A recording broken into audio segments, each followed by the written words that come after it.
70 lebih negara. Di bawah setiap satu bendera ada 12,000 tentera dia. Jumlah keseluruhan lebih kurang ni tentera hak Nabi sebut yang datang berkumpul di situ. Lebih kurang 1 juta lah kalau tuan kali. Wow. 1 juta. Tentera yang berkumpul di situ. Tentaranya aja 1 juta ya. Dan ketika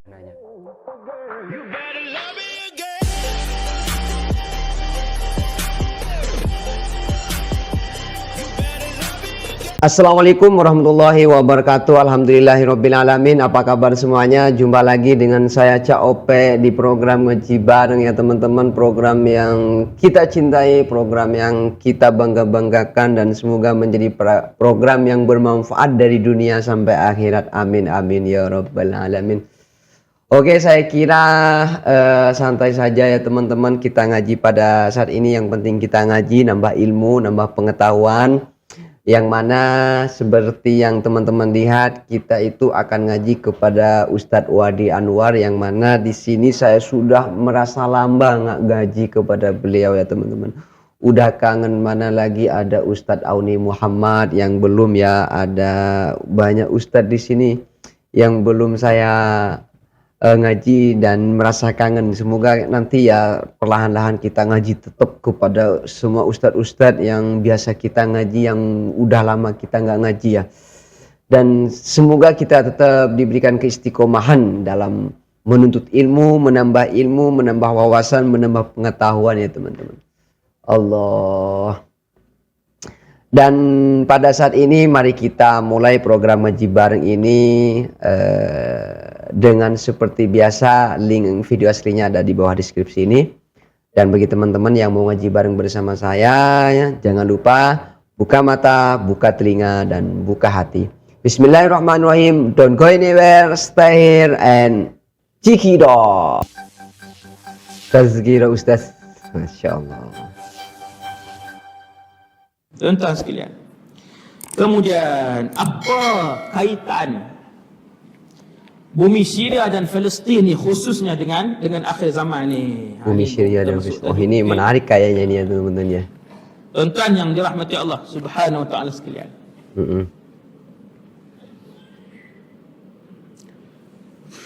Dalam satu hadis yang diriwayatkan dalam Sahih Muslim, Nabi kata tidak akan berlaku kiamat hatta yanzila ar-rumu bil a'maq aw bidabiq. Sehinggalah Rom akan turun bertapak di satu tempat yang bernama A'maq ataupun Dabiq. A'maq dan Dabiq. Hadis Sahih Muslim. Tuan-tuan tengok hadis ni. Hadis ni ulama sebut sebagai hadis seperti yang diterangkan oleh Nabi, Yaum al-Malhamah al-Kubra. Hari penceraian daging yang paling besar sekali. Yaum al-Malhamah Kubra ini adalah peperangan yang paling besar dalam sejarah manusia. Dia sebut ringkasan lah, sebab dia ada tajuk ceramah khas yang tu. Ni dia tengok saya dah. Sebut tajuk ceramah khas, dia tengok saya. Maksudnya untuk akan datang lah tu. Tak tahu lagi, tak jamin kan. Wallahu a'lam. Kan? Tuan-tuan sekalian, Nabi sebut dalam satu hadis, jarang diceritakan, kita jarang diperdengarkan bahwasanya di akhir zaman nanti akan jadi satu peperangan di antara kalian dan juga Rom, dan ia adalah peperangan yang paling besar dalam sejarah peradaban manusia. Soalan dia tuan-tuan, perang tu berlaku ke tak lagi? Jawapan dia, ijma' semua ulama sampailah ke tahun ni 2016, perang itu belum berlaku. Tuan-tuan pernah dengar tak? Ni saya sebut. Dan fakta yang Nabi sebut dalam hadis tu tak perlu ditakwil dengan benda-benda lain lah, kerana Nabi sebut dengan jelas. Nabi kata Rom akan turun di satu tempat yang bernama A'maq, syakkar rawi Dabiq. Tempat tu nama A'maq, ataupun perawi hadis tu kata A'maq Nabi sebut, ataupun Dabiq. Tuan-tuan sekalian, Dabiq. A'maq dan Dabiq ini duduk sebelah-sebelah, dekat macam ni je. Sebelah macam tu je. Daerah kecil duduk macam tu je. Nama daerah yang disebut oleh Rasulullah itu ada sampai hari ini di Syria.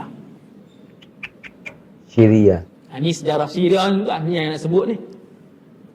Tuan-tuan yang dirahmati Allah, daerah kecil yang disebutkan oleh Rasulullah yang akan menjadi kem, tempat untuk tentera-tentera Rom berpengkalan, Nabi sebut A'maq. Tuan-tuan, pergi hari ini A'maq dengan Dabiq ni satu kawasan tanah rata. Dia tak ada bangunan, hospital, sekolah, dia kawasan tanah rata, kosong. A'maq atau Dabiq. Dan perang ni belum berlaku. Apabila mereka turun ke situ, maka akan berlakulah pertempuran yang paling dahsyat di antara umat Islam dan juga tentera Rom. Ulama bahas di sini ada khilaf. Rom ni siapa? Iya. Rom ini siapa sebenarnya? Rom ni, kalau tuan-tuan tengok huraian-huraian ulama Mesir ke, ulama Syria ke, mereka akan sebut, saya dengar daripada telinga saya sendiri, daripada para ulama Syria dan para ulama Mesir, antaranya huraian Dr. Ali Jum'ah. Bila sebut Rom, orang kata Rom itu adalah Eropah dan Amerika Syarikat. Wallahu a'lam. Yang tu pun tafsiran ulama, ijtihad ulama. Kalian akan berperang dengan mereka. Mereka akan turun sampai ke A'maq, kemudian mereka akan berdiri di bawah 70 lebih bendera. Nabi sebut syiarah. Maksudnya 70 lebih negara. 70 lebih negara. Di bawah setiap satu bendera ada 12,000 tentera dia. Jumlah keseluruhan lebih kurang ni tentera hak Nabi sebut yang datang berkumpul di situ. Lebih kurang 1 juta lah kalau tuan-tuan kali. Wow. 1 juta. Tentera yang berkumpul di situ. Tentaranya aja 1 juta ya. Dan ketika itu kata Rasulullah, umat Islam akan dipimpin oleh salah seorang daripada keturunanku. Namanya seperti namaku, nama ayahnya seperti nama ayahku. Dan dia disebut Muhammad ibn Abdullah Al-Mahdi. Imam Mahdi ni dia bukan cerita retorik, hikayat, dongeng ke. Imam Mahdi ni disebabkan terlalu banyak hadis-hadis yang bercakap tentang Imam Mahdi, terlampau banyak sahabat yang sebut tentang Imam Mahdi, melebihi 50 orang sahabat, menjadikan hadis Imam Mahdi mutawatir maknawi. Tak payah hurai lah mutawatir maknawi, lagi panjang pula lagi. Tapi hadis yang kuat bahwasanya di akhir zaman nanti akan muncul salah seorang daripada keturunanku, kata Rasulullah, cucu cicit Nabi. Maksudnya Ahlul Bait. Ahlul Bait. Ketika itu dia akan memerintah, dan ketika itu dia akan memimpin umat Islam untuk berperang dengan Rom sehingga mencapai kemenangan. Allah. Sampai menang. Di mana tuan-tuan perang ni tuan? Syria. Wow. Tak nampak Syria. ke? Di Syria. Subhanallah. Berlaku ke tak lagi? Belum. Kok merinding saya ya dengar Tuan ceramah baca macam ni hadis ya. lain, Nabi akan sebut ketika mana Rom bawa turun dia punya tentera dia, tak tahulah berapa puluh juta orang, wallahu alam. Hak Nabi sebut tadi yang berhimpun saja, tu yang nak datang lagi dan sebagainya, wallahu alam. Ketika itu Al-Imam Muhammad ibn Abdullah baru saja dibai'ah. Saya masuk cerita Imam Mahdi. Imam Mahdi sedam 30 minit. Kita Imam Mahdi saja, dia punya perwatakan dia dibai'ah di mana sebagainya. Selepas dia dibai'ah di Mekah, dia mesti dibai'ah di Mekah. Kalau bai'ah di Masjid Durian Burung, yang tu bukan Imam Mahdi. Confirm boleh menampak. Tuan. Imam Mahdi ni hadis Kriteria dia Nabi sebut begitu terperinci sehingga kan orang tak boleh mengaku Imam Mahdi. Siapa-siapa mengaku Imam Mahdi, kita boleh tanya dia 1, 2, 3, 4, 5, 6. Dia akan dibai'ah di Makkah. Allah. Setelah dia dibai'ah oleh sekumpulan ulama daripada Iraq dan juga Syam. Nampak tak? Iraq dan juga Syam. Iraq ni pun hebat. Sebab di kalangan 25 orang Rasul, daripada Iraq 4 orang. Daripada Iraq 4 orang. Daripada 25 Rasul tu, Nabi Idris, Nabi Nuh, Nabi Ibrahim, Nabi Yunus alaihissalam. Daripada Iraq. Ketika Imam Mahdi dibai'ah, yang paling awal mengangkat dia untuk dibai'ah oleh orang Islam lain adalah 2 kumpulan ulama. Yang pertama daripada Syam dan yang kedua daripada Iraq. Oh, tuan, Syam. Ulama Syam. Ulama Syam. Yang ni akan angkat bai'ah, kemudian orang lain pakat bai'ah. Tanda yang paling besar bahawa dia itu adalah Imam Mahdi adalah satu lagi hadis lain yang diriwayatkan, juga hadis sahih, iaitu satu tentera akan keluar daripada tentera zalim yang Nabi sebutkan sebagai Al-Jayshus Sufyani. Nabi gelarkan mereka ini sebagai pasukan Sufyani. Sufyani. Yang ni para ulama khilaf banyak yang ni. Kita pun tak tahu siapa mereka. Tentera Sufyani. Banyaklah tafsiran dia, takwilan dia, uraian hadis ni.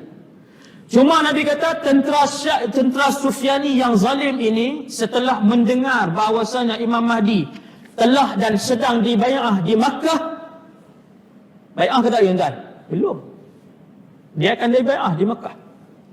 Setelah mendengar tentera zalim daripada Syam juga, satu kumpulan tentera yang zalim akan keluar beramai-ramai untuk menyerang pasukan yang baru dibentuk oleh Al-Imamul Mahdi. Sampai di satu tempat yang bernama Baida. Dalam hadis disebutkan, فَإِذَا كَانُوا بِبَيْدَاءَ مِنَ الْأَرْضِ. Apabila tentera Sufyani ini sampai ke satu tempat yang bernama Baida, maka mereka keseluruhannya ditelan oleh bumi. Allah. Bumi buka macam tu, telan. Yang selamat hanyalah 1 atau 2 tentera sahaja.